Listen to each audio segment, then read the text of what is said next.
Welcome to சாயாஷ்னா Vidyalaya.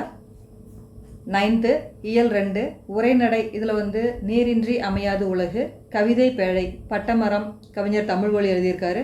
பெரிய புராணம் சேக்கிலார் பாடல், புறநானூறு பாண்டியன் நெடுஞ்செழியனை குடப்புலவியனார் பாடியிருக்காரு. விரிவானம் தண்ணீர், இது கந்தர்வன் எழுதியிருக்காரு. இலக்கணத்தில் துணை வினைகள். இந்த டாப்பிக்கெல்லாம் நம்ம இப்போ பார்க்க போகிறோம். இயல் 2 உரைநடை. நீரின்றி அமையாது உலகு. வான் சிறப்பு. திருக்குறள். எழுதியவர் திருவள்ளுவர்.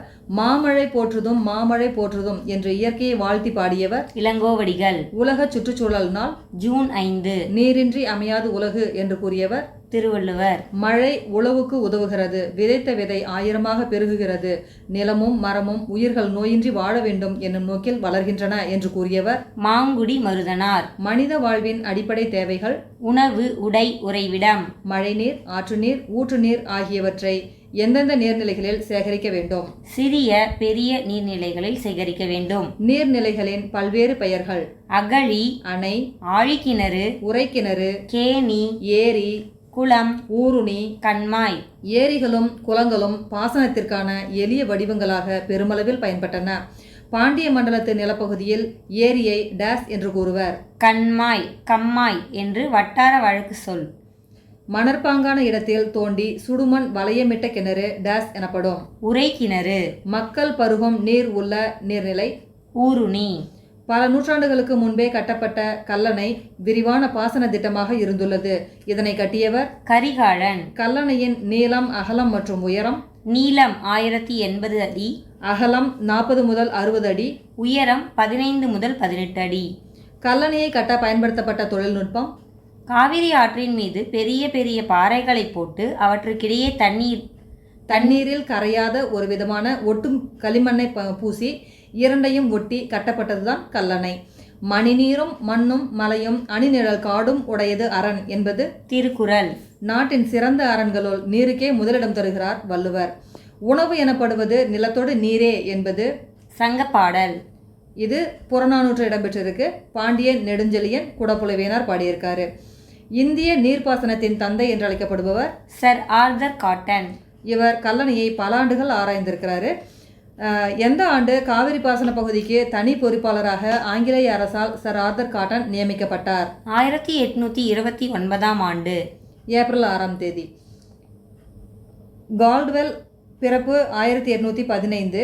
நோய்க்கு மருந்து அப்படின்னு சொன்னவர் மீனாட்சி சுந்தரனார். 1876 பிறந்திருக்காரு. இவர் 80க்கும் மேற்பட்ட தல புராணத்தை பாடியிருக்காரு. அதவத்தூர் அப்படிங்கிற சொல்லக்கூடிய எண்ணெய் கிராமத்தில் பிறந்திருக்காரு. வள்ளலார் 1823 அன்று பிறந்திருக்காரு. கல்லணையை சிறு சிறு பகுதிகளாக பிரித்து மணல் போக்கிகளை அமைத்தவர் சர் ஆர்தர் காட்டன். கல்லணையின் பெருமையையும் பழந்தமிழரின் அணை கட்டும் திறனையும் பாசன மேலாண்மையையும் உலகுக்கு எடுத்து கூறியதோடு கல்லணைக்கு கிராண்ட் அணைக்கட் என்ற பெயரையும் சூட்டியவர் சர் ஆர்தர் காட்டன். கல்லணையின் கட்டுமான உத்தியை கொண்டு 1873 ஆண்டு சர் ஆர்தர் காட்டன் கோதாவரி ஆற்றின் குறுக்கே எந்த அணையை கட்டினார்? தௌலீஸ்வரம் அணை. தமிழ்நாடு எந்த மண்டல பகுதியில் உள்ளது? வெப்பமண்டலம். தாயை பழித்தாலும் தண்ணீரை பழிக்காதே என்பது சொல் வழக்கு. தமிழ் மரபில் நீரும் நீராடலும் வாழ்வியலோடு பிணைக்கப்பட்டவையாக விளங்குகின்றன என்று கூறியவர் பேராசிரியர் தோ. பரமசிவன். குளித்தல் என்பதன் பொருள்: சூரிய வெப்பத்தாலும் உடல் உழைப்பாலும் வெப்பமடைந்த உடலை குளிர வைத்தல். குளிர்த்தல் என்பதே குளித்தல் என்றாயிற்று என்பது யாருடைய விளக்கம்? பேராசிரியர் தோ. பரமசிவன். குள்ள குளிர குடைந்து நீராடி என்று பாடியவர் ஆண்டாள். தெய்வ சிலைகளை குளிர்க்க வைப்பதை டேஸ் என்பர். திருமஞ்சனம் ஆடல். சிற்றிலக்கியமாகிய பிள்ளை தமிழில் எந்த பருவம் ஒன்று உண்டு? நீராடல் பருவம். திருமணமான பின் டேஸ் என்ற வழக்கம் தமிழகத்தில் நிலவுகிறது. கடலாடுதல். இறப்புச் சடங்கில் உடலை நீராட்டுவதற்காக டேஸ் எடுத்து வருதல் இன்றும் நடைமுறையில் உள்ளது. நீர்மாலை எடுத்து வருதல். சுமார் 40 ஆண்டுகளுக்கு முன்னர் வாரந்தோறும் டேஸ் தேய்த்து குளிப்பதை தமிழர்கள் மரபாகவே வைத்திருந்தனர். நல்லெண்ணெய். சனி நீராடு என்பது யாருடைய வாக்கு? ஔவையாரின் வாக்கு. சோழர் கால குமிழி தூம்பு. ஏரி நிரம்பியவுடன் நீந்துவதில் வல்லவரான ஒருவர் தண்ணீருக்குள் சென்று கழிமுகத்தை அடைந்து குமிழி தூம்பை மேலே தூக்குவார். அடியில் 2 துளைகள் இருக்கும். மேலே உள்ள துளை நீரோடி துளை, கீழே உள்ள துளை சேரோடி துளை. இதிலிருந்து நீர் சுழன்று சேற்றுடன் வெளியேறும். இதனால் தூர்வார வேண்டிய அவசியமே இல்லை. நிலத்தடி நீர்வளம் குறைந்து வருகின்ற நாடுகள் அமெரிக்கா, இந்தியா, பாகிஸ்தான், சீனா. இந்தியாவில் ராஜஸ்தான் மாநிலத்தில் எத்தனை ஆண்டுகளுக்கு முன்பே 700 அடி வரை ஆழ்குழாய்கள் இறக்கியும் நீர் கிட்டவில்லை? 10 ஆண்டுகளுக்கு முன்பே. உலகம் விரைவில் குடிநீருக்கான கடும் சிக்கலை எதிர்கொள்ளும் என எச்சரிக்கும் நிறுவனம்? உலக சுகாதார நிறுவனம். துப்பார்க்கு துப்பாய துப்பாக்கி, துப்பார்க்கு துப்பாய தூவும் மழை என்பது திருக்குறள். முல்லை பெரியாறு அணையை கட்டியவர்? John Pennycuick. எந்தெந்த மாவட்டங்களின் விவசாயத்திற்கும் குடிநீருக்கும் முல்லை பெரியாறு அணை உதவுகிறது? தமிழ்நாட்டின் தென் மாவட்டங்களான தேனி, திண்டுக்கல், மதுரை, சிவகங்கை, ராமநாதபுரம். முல்லை பெரியாறு அணை கட்டுமானத்தின் போது கூடுதல் நிதி ஒதுக்க ஆங்கிலேய அரசு மறுத்தபோது பென்னிக்விக் என்ன செய்தார்? தன் சொத்துக்களை விற்று அணையை கட்டி முடித்தார். தமிழகத்தின் நீர்நிலை பெயர்களும் அதன் விளக்கமும். அகழி, கோட்டையின் புறத்தே அகழ்ந்து அமைக்கப்பட்ட நீர் அரண். அருவி, மலை முகட்டு தேக்க நீர் குத்திட்டு குதிப்பது. ஆழிக்கிணறு, கடல் அருகே தோண்டி கட்டிய கிணறு. ஆறு, பெருகி ஓடும் நதி. இளஞ்சி, பல வகைக்கும் பயன்படும் நீர் தேக்கம். உறைக்கிணறு, மணற்பாங்கான இடத்தில் தோண்டி சுடுமண் வளையமிட்ட கிணறு. ஊருணி, மக்கள் பருகும் நீர் உள்ள நீர்நிலை. ஊற்று, அடியிலிருந்து நீர் ஊறுவது. ஏரி, வேளாண்மை பாசன நீர்த்தேக்கம். கட்டுக்கிணறு, சரளை நிலத்தில் தோண்டி கல் செங்கற்களால் அகச்சுவர் கட்டிய கிணறு. கடல், சமுத்திரம். கண்மாய், பாண்டி மண்டலத்தில் ஏரிக்கு வழங்கப்படும் வேறு பெயர். குண்டம், சிறியதாய் அமைந்த குளிக்கும் நீர்நிலை. குண்டு, குளிப்பதற்கேற்ற சிறு குளம். குமிழி ஊற்று, அடிநிலத்து நீர் நிலமட்டத்திற்கு கொப்பளித்து வரும் ஊற்று. கூவல், உவர்மண் நிலத்தில் தோண்டப்படும் நீர்நிலை. கேணி, அகலமும் ஆழமும் உள்ள பெரும் கிணறு. சிறை, தேக்கப்பட்ட பெரிய நீர்நிலை. புனர்குளம், நீர்வரத்து மடையின்றி மழை நிறையே கொண்டுள்ள குளிக்கும் நீர்நிலை. பூட்டை கிணறு, கமலை நீர் பாய்ச்சும் அமைப்புள்ள கிணறு. இயல் 2 கவிதை பேழை. பட்ட மரம். எழுதியவர் கவிஞர் தமிழ்வழி. பாடல். மூடு பனித்திரையூடு புவிக்கொரு மோகங்கொடுத்ததுவும் ஆடுங்கிளைமிசை ஏறி சிறுவர் குதிரை விடுத்ததுவும் ஏடு தருங்கதையாக முடிந்தன இன்று வெறுங்கனவே. சொல்லும் பொருளும். குந்த, உட்கார, கந்தம், மனம், மிசை, மேல், விசனம். கவலை. இலக்கண குறிப்பு. வெந்து, வெம்பி, எய்தி. வினை எச்சங்கள். மூடுபனி, ஆடு கிளை. வினைத்தொகைகள். வெறுங்கனவு. பண்புத்தொகை. கவிஞர் தமிழ்வழி வாழ்ந்த காலம் 1924 முதல் 1965 வரை. கவிஞர் தமிழ்வழி பிறந்த ஊர் புதுவை மாவட்டம். பாரதியாரின் வழித்தோன்றலாகவும் பாரதிதாசரின் மாணவராகவும் விளங்கியவர் கவிஞர் தமிழொலி. கவிஞர் தமிழ்வழியின் படைப்புகள் நிலைபெற்ற சிலை, வீராயி, கவிஞனின் காதல், மேதினமே வருக, கண்ணப்பன் கிளிகள், குருவிப்பட்டி, தமிழர் சமுதாயம், மாதவி காவியம், தமிழ் ஒளியின் கவிதைகள். தமிழ் ஒளியின் கவிதைகள் அதில் இருந்தால் பட்டமரம் நம்மளுடைய பாடப்பகுதி இடம்பெற்றிருக்கு. பட்டணத்து காக்கை. கவிதை. ஊரை தூய்மை செய்கின்றோம், உறவை கூட்டி பகிர்கின்றோம், கரைந்து தாகம் எடுக்கிறதே, விரைந்து நீரை வைப்பீரே. கிராமத்து கிளி. தத்தி பறக்கும் உறவுகளே, கொத்தி தின்ன வாருங்கள், பழுத்து தொங்கும் பழக்கூட்டம், கழுத்து வரைக்கும் உண்பீரே. இயல் 2 கவிதை பேழை. பெரிய புராணம். எழுதியவர் சேக்கிலார். இதில் 2 காண்டம் இருக்குது, 13 சருக்கம் இருக்குது, 4287 பாடல்கள் இருக்குது. வரப்புயர டேஸ் உயரும். நீர் உயரும். நீர் உயர டேஸ் உயரும். நெல் உயரும். நெல் உயர டேஸ் உயரும். குடி உயரும். நாடெல்லாம் நீர் நாடாக டேஸ் நாடு திகழ்கிறது. சோழ நாடு. பெரிய புராணம் விவரிக்கும் ஆறு காவிரி ஆறு. கம்பராமாயணத்தில் விவரிக்கப்படக்கூடிய ஆறு சரையு நதி. சொல்லும் பொருளும். மா, வண்டு, மது, தேன், வாவி, பொய்கை, வளர் முதல், நெற்பயிர், தரளம், முத்து, பணிலம், சங்கு, வரம்பு, வரப்பு, கழை, கரும்பு, கா, சோலை, குழை, சிறுகிளை, அரும்பு, மலர்மொட்டு, மாடு, பக்கம், நெருங்குவலை, நெருங்குகின்ற சங்குகள், கோடு, குளக்கரை, ஆடும், நீராடும், மேதி, எருமை, துதைந்து எழும், கலக்கி எழும், கன்னிவாலை, இளமையான வாளை மீன், சூடு, நெல் அரிக்கட்டு, சுரிவலை, சங்கு, வேரி, தேன், பகடு, எருமைக்கடா, பாண்டில், வட்டம், சிமயம், மலையுச்சி, நாளிகேரம், தென்னை, நரந்தம், நாரத்தை, கோழி, அரசமரம், சாலம், ஆச்சாமரம், தமாலம், பச்சிலை மரங்கள், இரும்போந்து, பருத்த பனைமரம், சந்து, சந்தனமரம், நாகம், நாகமரம், காஞ்சி. ஆற்றுப்பூவரசு. இலக்கண குறிப்பு. கருங்குவலை, செந்நெல் ஆகியவை. பண்பு தொகைகள். விரிமலர், வினைத்தொகை. தடவரை. உரிச்சொல் தொடர். பெரிய புராணத்தை எழுதியவர் சேக்கிழார். இவர் 12ஆம் நூற்றாண்டைச் சேர்ந்தவர். காஞ்சிபுரம், குன்றத்தூர் மாவட்டத்தை சேர்ந்தவர். எந்நூலை வழிநூலாக கொண்டு பெரிய புராணம் இயற்றப்பட்டது. சுந்தரரின் திருத்தொண்ட தொகை. சுந்தரர் எழுதிய திருத்தொண்ட தொகை நூலையும் நம்பியாண்டார் நம்பி எழுதிய திருத்தொண்டர் திருவந்தாதி 2 நூலையும் தழுவிதான் வழிநூலாக வச்சு பெரிய புராணத்தை சேக்கிழார் இயற்றியிருக்காரு. அடியவர், அதாவது சிவனடியார் பெருமையை ஓரடியில் கூறும் நூல் சுந்தரின் திருத்தொண்ட தொகை. ஒவ்வொரு பாடலிலும் சிவனடியார்களின் பெருமையை கூறும் நூல் திருத்தொண்டர் திருவந்தாதி, எழுதியவர் நம்பியாண்டார் நம்பி. ஒவ்வொரு புராணத்திலும் ஒவ்வொரு அடியாராக 63 நாயன்மார்களின் சிறப்புகளை விளக்கி பாடும் நூல் பெரிய புராணம் அல்லது திருத்தொண்டர் புராணம். சேக்கிழார் யாருடைய அவையில் பணியாற்றினார்? 2ஆம் குலோத்துங்கன் அவையில் முதலமைச்சராக பணியாற்றினார்.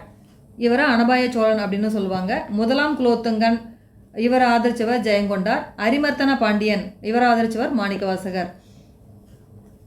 பக்தி சுவை நனி சொட்ட சொட்ட பாடிய கவி வலவ என்று யாரை பாராட்டுகிறார்? மகாவித்துவான் மீனாட்சி சுந்தரனார் சேக்கிழாரை பாராட்டுகிறார். சேக்கிழாரின் இயற்பெயர் அருண்மொழி தேவர். தொண்டர் சீர் பரவுவார், உத்தம சோழ பல்லவர், தெய்வ சேக்கிழார், இதெல்லாம் இவருக்கு வழங்கக்கூடிய வேறு பெயர்கள். உத்தம சோழ பல்லவர் அப்படிங்கிறது அவருக்கு கொடுத்த பட்டம். பாடல்.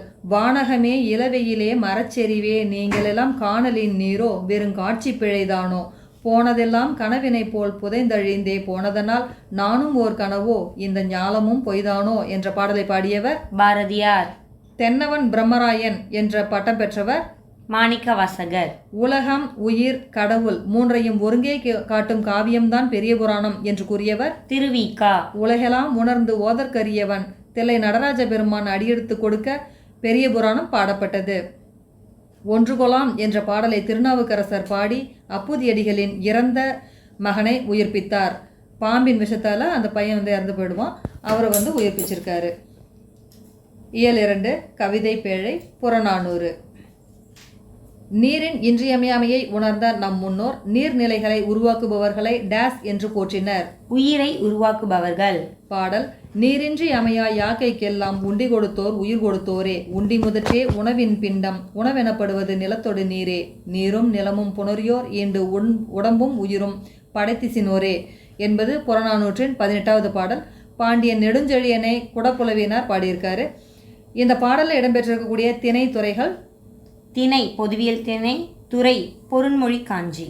சொல்லும் பொருளும். யாக்கை உடம்பு, புணரியோர் தந்தவர், புன்புலம், புல்லிய நிலம், தாட்கு, முயற்சி, ஆளுமை, தள்ளாதோர் இவன் தள்ளாதோரே.